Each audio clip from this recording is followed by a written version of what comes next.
I bomb atomically. Socrates' philosophies and hypotheses can define how I be dropping these mockeries. Lyrically perform armed robbery. Flee with the lottery. Possibly they spotted me. Yo, welcome back to the channel, boys and girls. In today's video, we are doing an update on my Polygon Strattos complete bike. Huge shout out to Bikes Online USA for sending me out this bike for testing and review. So in this video, we're going to be talking about some of the changes and updates that I made to this bike. And of course, I'm going to be giving you some of my thoughts on this bike now that I've had it for a couple of months. So without further ado, let's begin. As I mentioned in the intro of this video, guys, this is my Polygon Strattos complete bike. The retail on this bike is $1,999 USD, essentially $2,000. And it comes complete with Shimano Di2 105. It's a completely carbon frame. It comes with a separate handlebar and stem combo. And so I just want to discuss on some of the changes that I made to this bike, talk about what changes I think you should do if you decide to invest in this bike, and what other changes that maybe subjectively you may or may not need to do yourself. Now, I've already done an unboxing on this bike, and I've also done previous videos on bikes from Polygon and Bikes Online USA. One of those bikes in particular was the Polygon Helios A8X. That's their flagship aero race bike, and that bike has been fantastic and also provides a fantastic value given the price point of that Polygon Helios. So when it comes to the Strattos, this is the second tier down from that Helios. Essentially, this is Polygon's all-arounder endurance, more of an entry-level bike given the price point. But despite the fact that this only costs $2,000 for a complete bike, you get a lot of different features. One of the main draws to this, in my opinion, is the fact that this comes with a full Shimano Di2 12-speed. I can't really think of that many complete bikes on the market today that offers up a full Di2 electronic shifting for under $2,000. Now, the first change or upgrade that I made to this bike, one that I think every single consumer should do, is by upgrading to a set of quality third-party set of wheels. So these are from Nepes. These particular wheels I have also done a separate video on. This is their Nova 55 wheels. I think these are probably like $1,300 or $1,400. You don't necessarily need to spend that much money for a set of quality, more aero focused wheels, but some of the details on these wheels is they have carbon bladed spokes, they have titanium nipples, ceramic bearings, and then a 54 tooth star ratchet hub design. The internal width on these, I believe, is 23 millimeters, and then the external, I believe it's like either 30 or 31, which stretches out these Continental GP5000 and a 28C clincher to around 30 millimeters. Now, you got to understand that given the price point of this is the fact that it is $2,000, naturally there are going to have to be some decisions made to keep the price down. And one of those decisions was the original or stock wheels that came on this Polygon Strattos bike. They just weren't good at all. They were exceptionally heavy. I mean, they're so heavy, guys. I want to say like just the rims themselves, not including the cassette, the tubes, tires, anything like that. I want to say those aluminum wheels, they weighed like 21 or 2,200 grams. That's a lot, guys. That's basically like a third or fourth of the bike itself. So moving over to these Nepes wheels, you're basically saving, these are probably like 1,300 grams. You're already saving like 800 to 900 grams just by upgrading the wheels. One of the other changes I made to this bike is I swapped out the original stem as well as the handlebars. The nice thing with the way that the cables are routed on this Strattos frame, it makes it really easy to make these changes. It only took me about 10 minutes. So the stem I went with is a S7X alloy stem. I believe it's a 130 length and either like a -12 or -17-degree angle. And then these handlebars are alloy. They only cost me like 80 bucks from FSA. These are like their Trimax aero bars. They have a really long reach on it. I want to say the reach on the hoods is like 90 millimeters, and then the drop is either 125 or 130, and then the width on here is 38 centimeters. So the reason why I went with this particular setup is I wanted to match as close as I can one-to-one to my benchmark of a bike fit, which is on my Tavello Aero. So 130 stem, alloy handlebars, reach of 90 millimeters, And the stock handlebar tape that comes on the Strattos is very nice. It's really grippy and very cushiony. And then the third change or upgrade that I made on this bike is I swapped in this Specialized Roman Evo saddle. I've been thoroughly enjoying this saddle. I'm actually surprised because, as you guys know, if you've been following my channel for some time, you know that I am a tremendous fan of the Superflow Boost, the Sella Italia saddle, because that one has like a 130 width and then a pretty short nose and length. But on this one, even though this is 143 in width and slightly longer than I'm accustomed to, just the way it tapers down pretty abruptly allows me to get in a really comfortable position, a really aero position, while still giving me the stability that I would need in my sit bone. So I'm gonna give this a go for a few more months, but I suspect that this saddle might end up being just as good and just as optimal for my particular bike needs, just as my Sella Italia SLR Boost. And then the final change that I made is I've been using these trusty PowerTap P2 power meter pedals. I've had these things for like 5 years now, and they've been tried and true. It uses a separate AAA battery, which makes it really easy to recharge. But obviously for these testings I'm doing, you gotta have power. We are out here just south of downtown Chicago. As you guys can see in the distance, we have Lake Michigan here over to the east, and we are basically somewhere between, not too terribly far from Hyde Park in the distance, and I am essentially killing myself on these jagged rocks just to give you guys a different perspective on this video. Next up, I want to discuss 3 negatives on this bike. Some of these might be subjective and it might just be up to you as an individual rider, but these are important points to discuss. So the first one, and this is the main one that I have with this bike, is just the overall geometry. Now, Polygon advertises this bike as more of an all-arounder sort of bike, but the geometry just doesn't dictate that at all. The stack on this is really low. It's just as low as on my Polygon Helios bike. So if you can look closely, you can see that just to get the bike fit set up as I'm used to, I have like 25 millimeters worth of spacers, and even still, it's still pretty aggressive.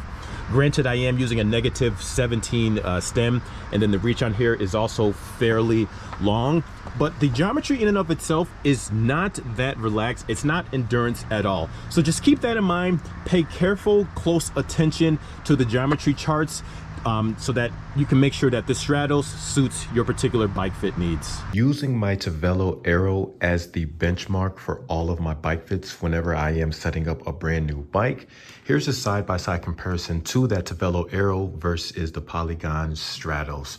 Now, I haven't cut the stair tube down at all. I literally just replaced the stem that came on this bike with this Specialized alloy stem. And as you guys can see, the fit is pretty close one-to-one, which is interesting to me considering that the Strattos is marketed as an endurance, sort of an all-around bike fit sort of bike. But yeah, this bike is a bit aggressive. So just kind of keep that in mind when you're looking at the geometry charts. The great thing about the setup directly from Bikes Online is, since it comes with a separate stem, you should very easily be able to adjust the cockpit to suit your specific bike needs. The second negative is with the gearing on this bike. Now, again, guys, for $2,000, you're getting a full electronic group set, fully carbon bike. So there's no arguing that there is a lot of value here and there's a lot of potential in this bike overall. But the gearing on here, especially where I live here in Chicago, where, as you guys know, I constantly preach how flat it is here. So we have a 50-34 in the cranks, and then we have an 11-34 cassette out back. Perhaps maybe in Australia, where Bikes Online is also a dealer, perhaps there's significantly more hills. But for someone like myself, irrespective of my fitness, this gearing is a bit under geared. So you'll be okay for group rides, but for fast group rides, for any sort of racing or anywhere where you're just going to be really putting down the power, I would have preferred to have seen a 52-36 crank up front. And then the third negative is kind of related to the first one in regards to the geometry, but because of just my height and the fact that these cranks are 170 versus say like a 172.5, I have a fairly high bottom bracket to saddle height. This is probably like 78.5, 79 centimeters tall. So I think I'm ever so slightly beyond the minimal insertion limit for the carbon seat post. So if you're not my height or if you don't have long legs, this probably won't be an issue for you. But again, this is just something to keep in mind, and all of that is going to play into your overall bike fit and how you have your cranks and your saddle to bar drop setup. Now moving on to some of the positives on this bike, because there are a lot of them. So number one is, again, harping on the fact that this comes with fully Shimano Di2 electronic gearing for under $2,000. Incredible. That's number one. The second one is the ease of adjustability with the front end. When you buy bikes that have the integrated cockpit, say perhaps the size that comes with its standard just doesn't work for your particular needs, and so having a separate handlebar and stand combo as well as these spacers allows you to easily make adjustments to the front end. So fantastic job on Polygon on that front. It's very clear that they know who their target consumer is, someone that probably is going to be more on the recreational or introductory side of things. So having that adjustability is critical. The third point is the fact that this bike has tire clearance for like 32C tires. I know at this point this is essentially the standard for most bikes in 2025, but it is nice to see. In fact, on my Polygon Helios A8X bike, I actually did a Fondo race with that bike with 34C tires, and that was perfectly fine. I didn't have any issues with rubbing. And then the next positive on here is the fact that this comes with a 27.2 round seat post. So that means that should you need to upgrade this or swap this out for whatever reason, probably something I need to do myself, you won't have any problems finding spares for the seat post in your local bike shop. And then the final positive to this bike, guys, is just really just the overall value. Really, the stock wheels that come on here are horrible. You should definitely swap those out, as I mentioned, but you don't need to do that. And I'm not saying you should even sell those stock wheels. You can definitely use those wheels for winter riding or for your training rides, but all in, for everything that you get for $2,000, and the fact that I think this geometry should work for most people, granted if you're using a bunch of spacers, but overall just the value that you get on this Polygon Strattos is fantastic. Now, if you are unfamiliar with who Bikes Online is, they are an online retailer both in the United States as well as in Australia, and they offer a variety of different bikes, components, apparel, etc. Everything you need, from road bikes to gravel bikes to mountain bikes. And of course they have a variety of different brands as well, including their in-house brand, which is of course Polygon. So they have crazy amount of parts on their website, basically everything you would need as far as cycling goes. So make sure to check out their website, and I should have a code for you guys. I'll link it somewhere down below in the description of this video. But once again, huge thank you to Bikes Online for sending me out this Polygon Strattos bike. So who do I think this bike is for? I think this bike is for someone on the entry-level side of things, perhaps someone who's just getting into cycling that has the budget for this bike. I wouldn't necessarily believe that this bike is for the seasoned veteran or like the seasoned racer, and we know that because Polygon offers up a dedicated race bike in their lineup of bikes. But if you are someone that's getting new into cycling, you don't want to have to basically buy twice for a bike, you basically want to just get something that's going to be future-proof, then I think that this is really who this bike is being targeted for from Polygon. You get a lot of great features, you get electronic shifting, you're able to really easily adjust and swap out the front end. So all of the small creature comforts that you would expect from a brand like Polygon. So if you are in the market and this is something that's within your budget, and perhaps maybe you want to be a little bit different than some of the other major brands on the market like Specialized, then this is a great way to get a bike that's going to be a little bit more unique than some of those other competitors on the market, but it's going to come in at a price point that's going to be probably $700 to $800, maybe even $900 cheaper than their competitors on the market right now. You know what's kind of funny is for the last month or so, I've been riding that Ventum NS1 in a size 58. It has a longer wheelbase, a higher stack, and it's just a very comfortable ride. And I do appreciate all of the upsides with sizing up to a size 58. But I was immediately reminded whenever I get back on a size 56, how much, low-key guys, how much I do slightly prefer the 56 over the 58. Sure, all of these spacers don't look too good, but I just like how nimble and just how quick feeling a size 56 feels versus that size 58. Sure, it's probably not going to be as stable, but I do like that twitchiness because in my head, it just kind of feels more like racing. Out on the road, this Polygon Strattos performs exactly as you would expect for an endurance / entry level bike. It's comfortable, it's easy going, and just the overall ethos of this Strattos really lends itself to have the ease of access to the majority of recreational riders on the market today. Now, it would be completely unfair for me to compare this bike to some of the other aero, more race-focused bikes that I have featured on this channel in the past. But with that being said, this bike is not particularly fast. It doesn't feel particularly stiff, which does make sense given how comfortable it is out on the road, but that's completely okay. A large variety of customers, especially at this price point at $2,000, they may not be looking for the fastest or the stiffest bike that they can buy for that $2,000.